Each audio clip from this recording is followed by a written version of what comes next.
सरकारी पेंशन धारकों के लिए ये काम की खबर है। अगर ये काम भूले तो पेंशन का इंतजार करना पड़ेगा, क्योंकि सरकारी पेंशन धारकों को जमा कराना होता है। बिना लाइफ सर्टिफिकेट जमा कराए पेंशन रुक सकती है। 30 नवंबर से 31 दिसंबर बढ़ी थी आखिरी तारीख। ऑनलाइन भी जमा कराया जा सकता है सर्टिफिकेट। बायोमेट्रिक पहचान भी करानी पड़ती है। पेंशनर्स को हर वर्ष अपना जीवन प्रमाण पत्र अपने उस बैंक की शाखा में देना होता है जिसमें उसका पेंशन अकाउंट है।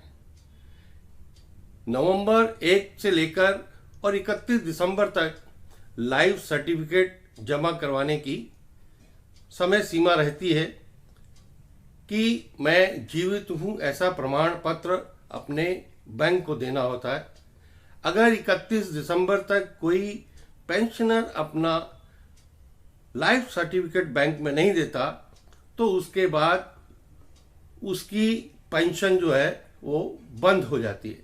सरकार ने अभी उसके लिए अलग अलग ऑनलाइन भी पेंशन सर्टिफिकेट जमा करवाने के लिए सुविधा उपलब्ध करवाई है। जीवन प्रमाण का एक ऐप है, उसके द्वारा भी आप कर सकते हैं। वही 7 कामों में तीसरा काम सीधे 7 लाख रुपए से जुड़ा हुआ है। अगर पीएफ खाता धारकों ने खाते में नॉमिनी नहीं जोड़ा है तो मुश्किल तय है। पीएफ खाता धारकों के लिए ये काम बहुत जरूरी है, क्योंकि 31 दिसंबर ई नॉमिनी अपडेट करने की आखिरी तारीख है। 1 जनवरी 2022 से नए कानून लागू होंगे। लाखों के बीमा और पेंशन के लाभ से वंचित रह जाएंगे। पीएफ ग्राहक की मृत्यु पर नॉमिनी को मिलती है मदद। नॉमिनी को 7 लाख रुपए तक की राशि मिलती है। पहले 6 लाख रुपए मिलते थे, अप्रैल में बढ़ाकर 7 लाख रुपए हुए।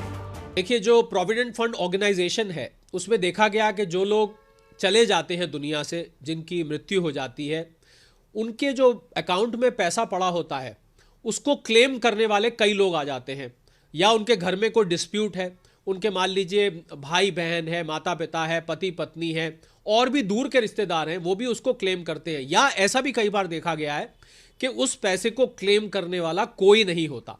तो अगर आप नॉमिनी देते हैं, नॉमिनी का अर्थ है कि आपके मृत्यु उपरांत ये पैसा आपके द्वारा नाम किए गए नॉमिनी के अकाउंट में सीधा सीधा ट्रांसफर कर दिया जाएगा। कहने का मतलब ये कि नॉमिनी उस पैसे का क्लेमेंट बन जाएगा।